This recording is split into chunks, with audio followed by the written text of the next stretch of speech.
Today we are reviewing 6 fragrances that other YouTube reviewers consider to be 10 out of 10s. In this video I am going to see if I agree or not agree with them. I respect all reviewers' opinions. These are just my own thoughts and views. Let's begin.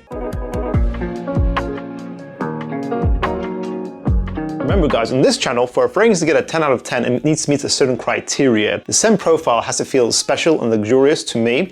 The ingredients need to smell expensive. The performance needs to be at least 8 hours. Wearability needs to be at least 3 seasons, and the price tag needs to be either fair or excellent for the fragrance you are buying. That is my criteria. Let's start off with this fragrance first. Mancera, Aoud Lemon Mint. Really nice stuff that I think smells amazing. So Dallas from Chaos Fragrances really likes this, Oud Lemon Mint. He likes the fact that Mancera in general are designer priced but still niche fragrances. They're a very affordable niche brand.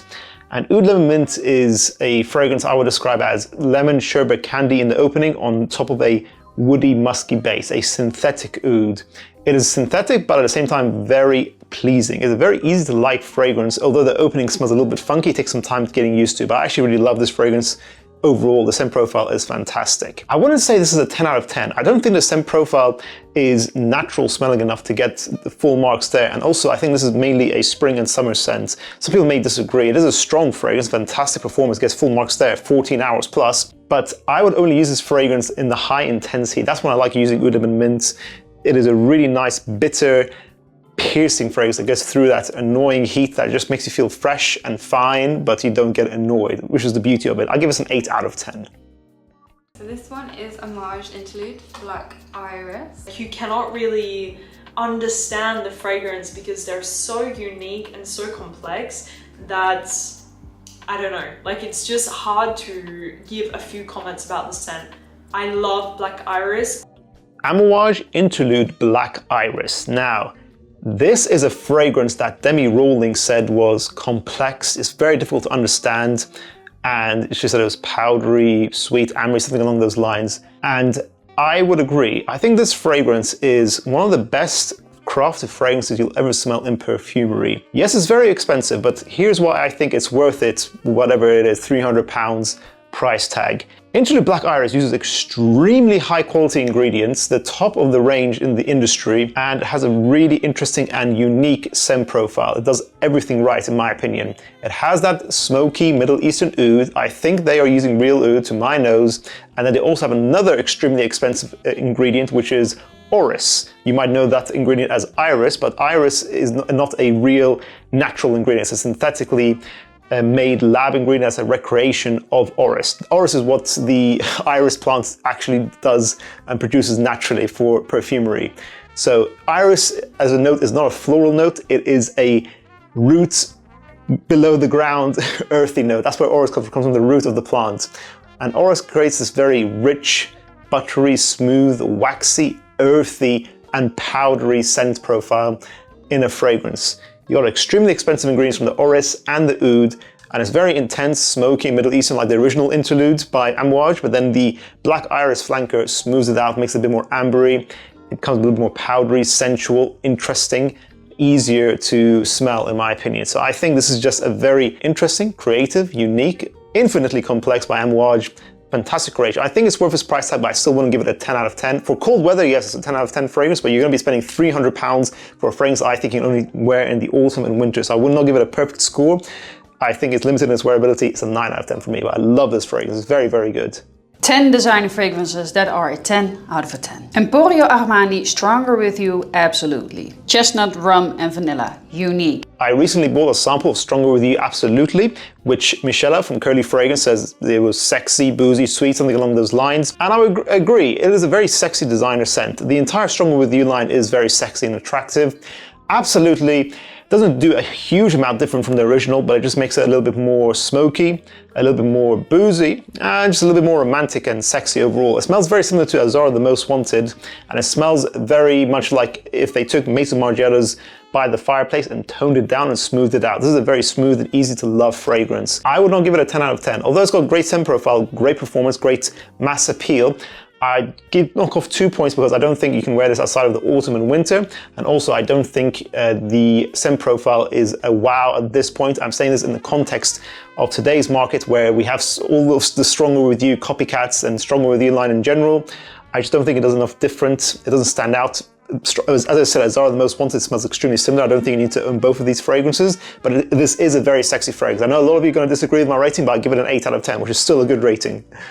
Tom Ford Beau de Jour.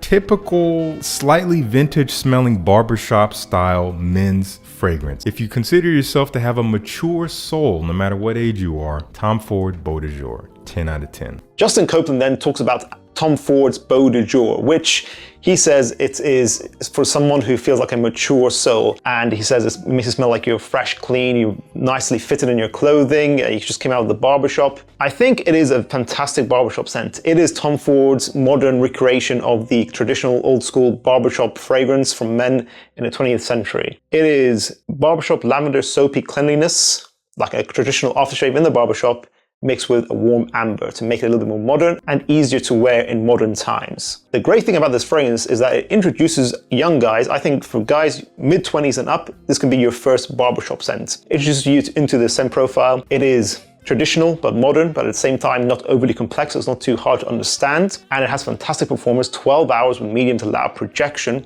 and it's extremely versatile. I'll give it a 9 out of 10 just because I think the blend isn't particularly hugely creative. It's very warm, smooth, and nicely done, but I just think there are better alternatives out there for barbershop scents that are more complex and interesting. Even Justin in his own video mentioned Fougère d'Argent, and that's the reason I actually gave away my bottle of Beau de Jour, is because I wasn't reaching for it. I'd always reach for Fougère d'Argent instead, which is a 10 out of 10 in my opinion. I'm gonna go with Voyage de Parfum. Sweet, fresh, lively, classy, all at once. That one right there, and under the radar beast at this point. Ash from Gen Sense talks about Voyage Hermès Parfum in his video. I really like that video because he introduced me to this fragrance because I always knew about it, but I never actually went to explore. So I got a sample, I talked about it, and I think this is fantastic and very slept on. He said it's very much slept on fragrance. As he said, it's Terre d'Hermès or H24 is what people talk about now from the Hermès brand, but Voyage Hermès Parfum, I think this is a perfect fragrance if you want an inoffensive school or office scent.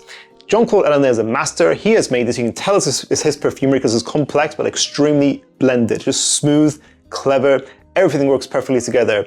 Overall, this is a spicy, green, soapy fragrance that is then freshened out with florals. I think a little Hedione was used here. It is airy, transparent, just very easy, extremely inoffensive. It is creative, something you as a wearer will enjoy, but you're not going to offend anyone with this really ever. It's got a soft to medium projection with about 6 hours longevity, so it's not perfect. It doesn't have the best performance. It's an average performer, but it's not that bad at all. If you're on a work day, if you've got a 9 to 5, you can just spray a few more sprays on your clothes and it'll last you to the end of the day. And if you do 12-hour shifts, then you need to sort your life out. This fragrance can't save you. My next perfect 10 is very much fresh done right.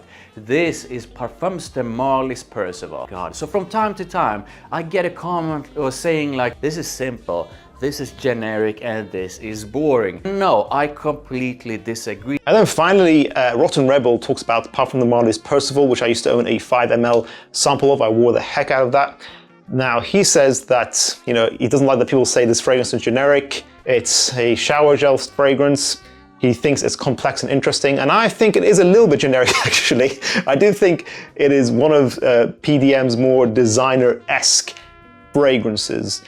They have usually quite intense, sweet, what are traditionally known Oriental fragrances in most of their line, but Percival is what a lot of people will say is basically a clone of Abercrombie and Fitch's Fierce. So that's old school fragrance. I haven't actually smelled that fragrance in a long time. I think I smelled it once in my life.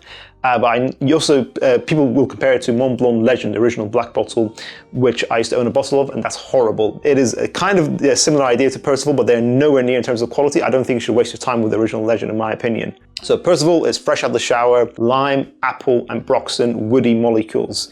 It is sort of like a shower gel scent, but brightened up. It is very, very bright and fresh and easy to like. I think all age groups can rock it. It's extremely mass appealing. I think it has great wearability. I think it's worth its price tag because it's very complement heavy and it's got a great performance around 12 hours with a medium projection. It'll get you noticed. It's a great scent. It is not going to be complex and niche like a lot of PDM stuff, but it's still a very good fragrance. I don't give it a 10 out of 10. I'll give it a 9 out of 10 just because I do think the ingredients themselves don't smell super expensive. I think the blend is fantastic, but the ingredients themselves doesn't smell like a £240 niche fragrance. And that concludes this video, guys. What are your thoughts on these fragrances discussed today? Have you tried any of them? Let us know in the comments down below. As I said, guys, I respect all the other reviewers' opinions. It's just my thoughts and sharing my opinion on these fragrances myself. Which fragrances would you consider a perfect 10 out of 10? Which fragrance reviewer would you consider a perfect 10 out of 10, guys? Thank you so much for watching. Make sure to check out our other videos on 10 out of 10 fragrances. I'll see you guys in the next one. Bye.